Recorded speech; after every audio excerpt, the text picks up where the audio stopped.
Zelle is a convenient way to send and receive money directly between bank accounts. If you need to request a payout using Zelle, follow these simple steps. Step 1. Open the Zelle app. Launch the Zelle app on your mobile device. If you do not have the app, you can download it from your device's app store and set up your account. Step 2. Navigate to the Request Money section. Once you are in the app, look for the option that allows you to request money. This is usually labeled as Request or Request Money on the main screen. Step 3. Enter the recipient information. Input the email address or mobile number of the person from whom you are requesting the payout. Make sure the information is accurate to ensure the request is sent to the correct person. Step 4. Specify the amount.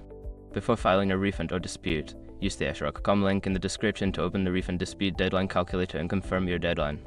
Step 5. Add a note optional. You can include a brief message or note to explain the reason for the request.